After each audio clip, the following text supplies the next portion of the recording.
disagree. This is proper fucking funny, man. I just hope it goes through.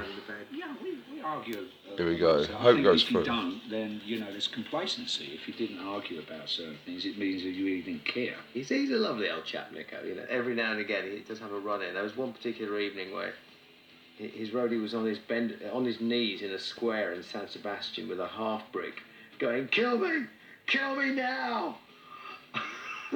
You know, if we're sitting down and having breakfast and I've got 35 baked beans and Nico's only got 34, we got a problem. Mission from Harry was the classic one with Nick. No, I'm not saying he fucking meant to, Harry. The fact is that he was a dumb-cough because he don't know how to fucking communicate with me. No, he's not a dumb-cough. He's not fucking stupid.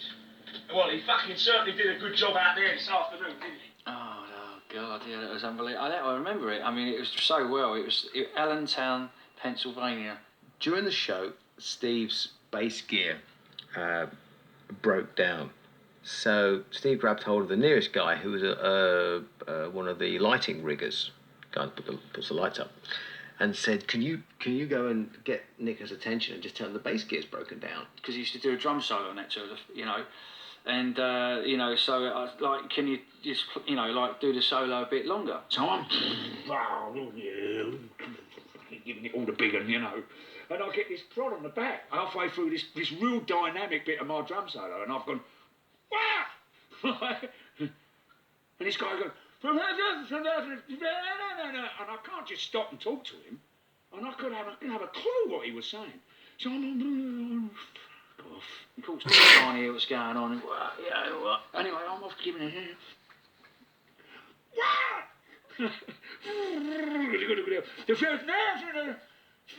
Harry! I thought, hello? All right. What the F do you don't the fuck off? Solo, or so he said. It didn't sound like it to me, but he reckons he messed it up. And I stood there and I went, "Shkablong," and both drumsticks went flying in the air. I stood up and I swore at the top of my voice, "Dad," big words. And the audience had gone, "Yeah!" They thought it was really cool. And then he came off stage, was like, "Don't you ever do that again."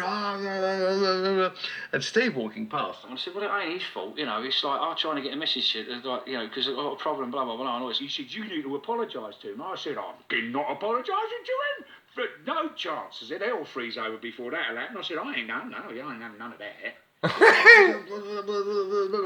fuck am I going to apologise to him? It's not for me to apologise. I politic because he fucked me up. Rightly, he fucked me up. No. He was wrong. "You need to apologise because I sent him." I said, "Well, then you need to apologise." So we had this freaking on and on and on. This is fucking stupid. I think you're really out of order. I think honestly. No, bollocks. I am not out of order. Oh, your attitude is out of order. No, it ain't. It is. No, it ain't. The guy fucked me up. I know he did. And I thought, this is getting so absurd, because the stuff that was coming out was just funny.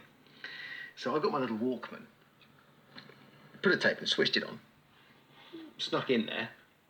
He did not deserve to get a bollock. At the time, I know why he got a bollock in, because you know, you don't know what the fuck he's going on about, but he didn't really deserve it. It remains to be seen. He was on a mission from you. I'm not going to argue about it. So there's this big row going on, and Bruce came in, like, after the row had already been going a little bit, and sort of, well, maybe simmering down a little bit, and he's come in and he's put the old tape on, stood in front of the tape and started winding us both up. I've got fucking like a minute to go before to get this fucking gear Yeah, right. if somebody gives a message to me, I mean, it doesn't matter who it is. I mean, the message Bruce, must be it's different. different. It's different for you. You're not standing there all on your fucking own having somebody try to get your attention and talk to you. She said, "Yeah, Nick, got a question for you. What would happen if somebody that come down the lighting truss was about to fall on your head?" And I'm like, "Don't be so bloody stupid." Off it went again. "Oh, he's got a point." And then we had this whole thing that was recorded. I told him don't ever do that again. That's crazy. Right, What happens if the lighting truss is going to fall down on your head? Does he go... Well, then somebody drags me out the fucking way or else I'm dead, right?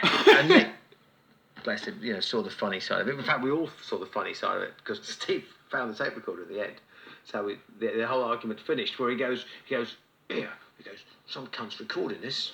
But he's not out of order. He does not know how to communicate with me. Some cunt's recording this. We sat in the